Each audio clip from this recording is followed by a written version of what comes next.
வணக்கம். இந்த ஆழமான அலசலுக்கு உங்கள வரவேற்கிறோம்.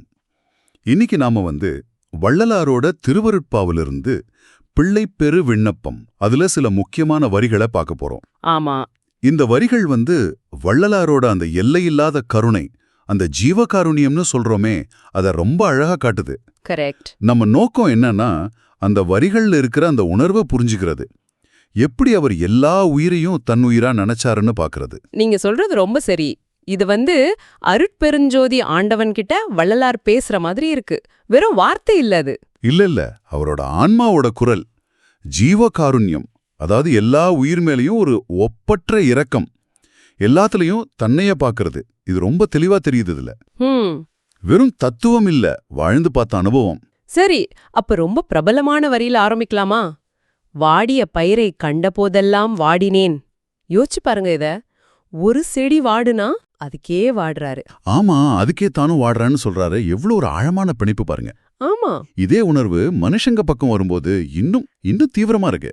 பசியால வாடுறவங்க, அந்த வரிகள், பசியினால் இளைத்தே வீடுதோ இருந்தும் பசியரா தயர்ந்த வேட்டர். அப்புறம் ரொம்ப நாளா நோயில கஷ்டப்படுறவங்க, நீடிய பிணியால் வருந்துகின்றோர். சரி. அப்புறம் பாத்தீங்கன்னா செல்வாக்கு இல்லாம ஏழையா மனசு உடைஞ்சு போனவங்க, ஈடின் மாணிகளாய் ஏழைகளாய் நெஞ்சிலைத்தவர். இவங்களெல்லாம் பார்க்கும்போது என்ன ஆச்சு அவருக்கு? என்ன சொல்றாரு? கண்டுளம் பதைத்தேன், கண்டுளன் துடித்தேன், கண்டே இளைத்தேன், இப்படி சொல்றாரு. அந்த வார்த்தைகளை கவனிச்சிங்களா? பதைத்தேன், துடித்தேன், இழைத்தேன். சும்மா மனசு கஷ்டமா இருந்துச்சுன்னு சொல்லல. இல்ல, அது உடம்புலயே அந்த வலிய உணர்ற மாதிரி இருக்கு, நரம்புல தாக்குற மாதிரி. ஆமா. இதுதான் வள்ளலாரோட ஜீவகாருண்யத்தோட அந்த மையம். சும்மா பரிதாபப்படுறதில்ல, மத்தவங்க கஷ்டத்தை தான் கஷ்டமா உள்ளுக்குள்ள வாங்குற நிலை. இது எப்படி சாத்தியம்? எப்படின்னா, எல்லா உயிர்லையும் கடவுளை பாக்குறாரு. அந்த பார்வைதான் காரணம். அதனால வர்ற நேரடியான ஒரு உணர்வு அது. இது ஒரு புரட்சிகரமான பார்வை இல்லையா? கண்டிப்பா புரட்சிகரமான பார்வைதான். சரி, அப்போ அடுத்ததா இந்த உயிர்கொலை வன்முறை, இது மேல அவருக்கு இருந்த ஒரு தீவிரமான வெறுப்பு, அதை பார்க்கலாம்.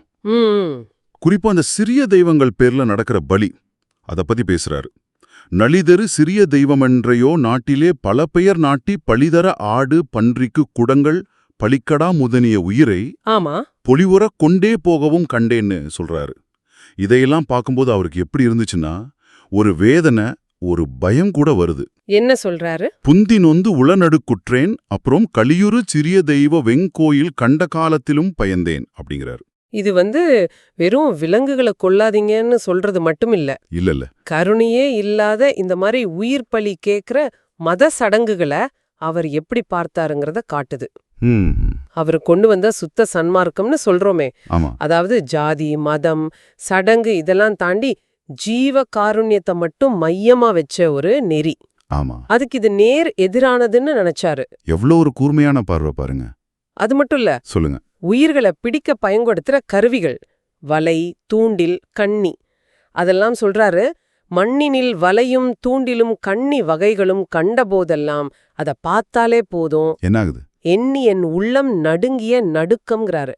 யோசிச்சு பாருங்க, அந்த கருவியை பார்த்தாலே நடுங்கிறாருன்னா அந்த உயிர்களோட வலியை எந்த அளவுக்கு உணர்ந்திருப்பாரு. இது அஹிம்சையோட உச்சம். நிச்சயமா. அது மட்டும் இல்ல, நேர்மை இல்லாத மனுஷங்க, இரக்கமே இல்லாத ஆட்சியாளர்கள், பொய்யே பேசுறவங்க, இவங்கள பார்த்தும் பயந்தேன்னு சொல்றார்.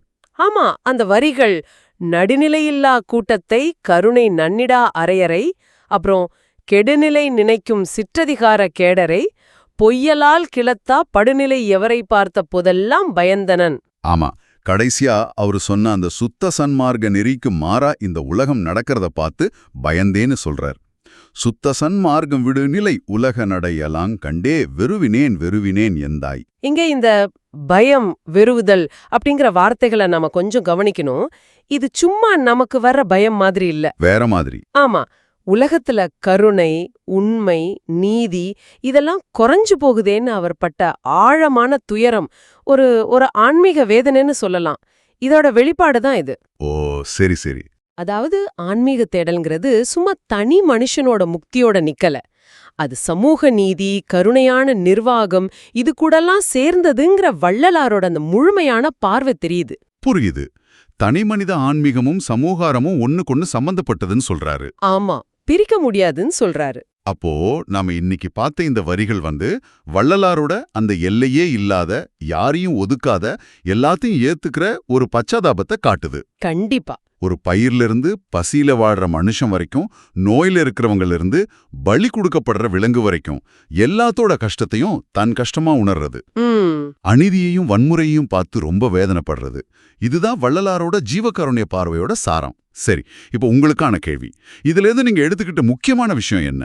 ஆமா, இவ்ளோ தீவிரமான, இவ்ளோ ஆழமான ஒரு கருணையை நாம பார்க்கும்போது நம்மள சுத்தி நடக்கிற விஷயங்கள், மத்த உயிர்களோட துன்பம், இதோட உங்க சொந்த உறவை பத்தி இது எப்படி யோசிக்க வைக்குது?